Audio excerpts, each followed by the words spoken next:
अगर आप किसी बड़े अमीर आदमी को देखोगे तो आप पाओगे कि रिस्क लेकर ही अमीर बना है। चाहे बिल गेट्स हो, अंबानी हो, जेफ बेजोस हो, रतन टाटा हो या धोनी साहब हो, अच्छी खासी नौकरी थी रेलवे की, रिस्क लिया ना।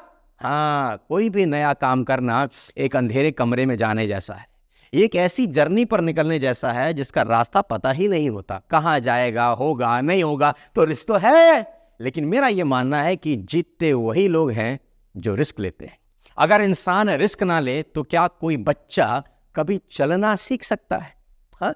सेफ कब होता है बच्चा? जब वो घुटनों के बल चलता है ना। घुटनों के बल चलेगा तो कोई रिस्क नहीं है ना, कहीं गिरेगा नहीं। लेकिन जैसे ही रिस्क लिया, चलना शुरू किया, अब देखो, हाँ, सीढ़ी से गिरेगा, कहीं ठुड्डी फोड़ लेगा, कहीं सर पर चोट लगवा बैठेगा, तो रिस्क तो है। ठीक ऐसे ही जिस इंसान को साइकिल चलाना आता है ना, तो ये बात पक्की तौर पर कह सकता हूं कि उसके हाथ पैर में बहुत चोट लगी होंगी, कुछ निशान चले गए होंगे और कुछ भाई के शरीर पर अभी भी होंगे, है ना। स्कूटर सीखेगा तो गिरेगा, कहीं मोड़ रहा होगा कमबख्त, कहीं मोड़ देगा, किसी को ठोक देगा। कार चलाना सीखेगा तो किसी को ठोकेगा, बम्पर मार देगा। रिस्क तो है, हर नई चीज करने में रिस्क है।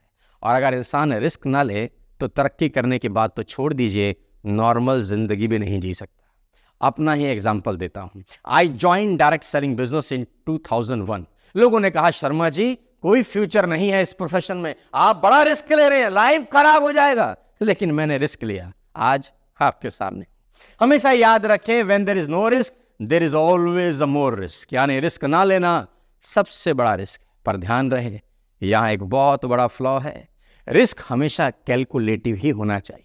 आंख बंद करके कभी कुछ नहीं करना।